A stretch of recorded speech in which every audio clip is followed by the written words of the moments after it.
Hi, it's time for Street Talk, your voice and your views on the issues in the news.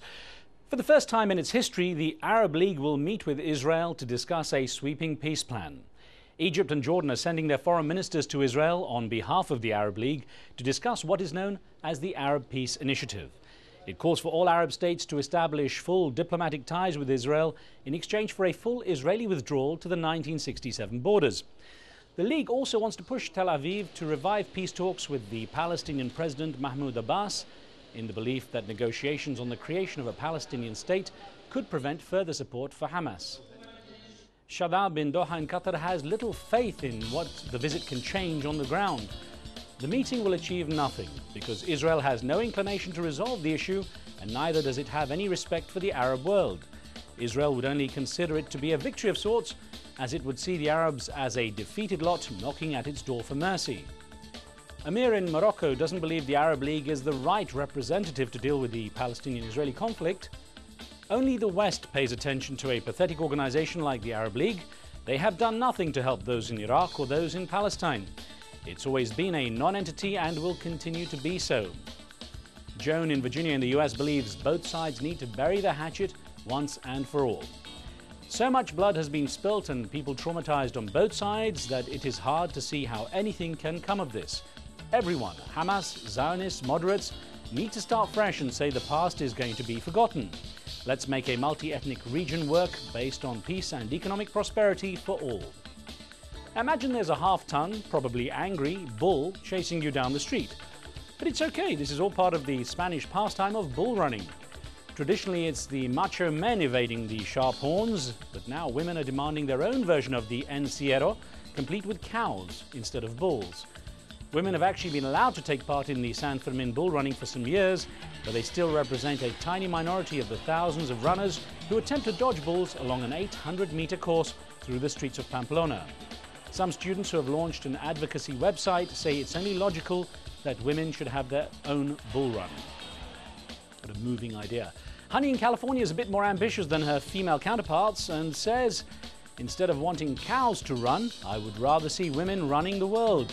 Maybe we would have less war and a better life for everyone. Besides, it is not enough that we eat them, but now we have to torture the cows as well for our personal pleasures. Marie in Paris doesn't understand the logic behind such a demand. As a feminist, I'm offended by this. Women can run right alongside the men in the Bull Festival. Why should we ask for a toned-down version? MJ in Georgia in the US finds the idea ridiculous and totally unnecessary. Either way you look at it, it's another form of animal cruelty. The bulls and cows end up slaughtered for sport. In a week of international sporting events like the Tour de France and the Wimbledon tennis finals, Estonia has won both gold and silver in a very different type of competition, the 12th annual World Wife Carrying Championships. Contestants endured rain, hurdles and exhaustion to stumble along a 250-meter path with their women clinging to their backs. There were 44 couples from 12 countries competing in the yearly race in a small town in central Finland. The idea for the competition came from a Finnish tradition dating back to the late 1800s when it was common to steal women from neighboring villages. Estonian Madis Usorg finished first with a time of 61.7 seconds. He won a plasma screen TV and his wife's weight in beer. Don't worry, I'm not even going to risk commenting on that one. Now, if you're having a rough day, perhaps feeling a burden on your shoulders, particularly if you're in Finland, this next video clip should make you feel a lot better about yourself.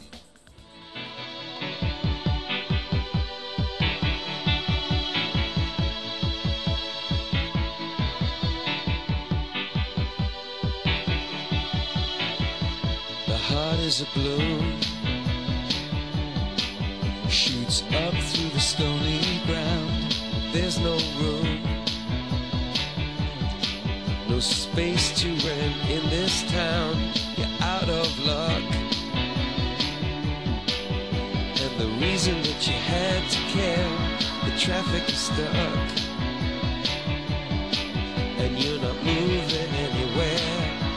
You thought you'd found a friend to take you out of this place, someone you could lend a hand. Admit it, you did laugh. That's it until next time. Do keep sending in your questions and comments and point us to anything interesting or amusing for Street Talk. Remember, what you see here isn't necessarily the view of Al Jazeera, and some of the content's been edited, but for time and space reasons only. And that's the talk on the street.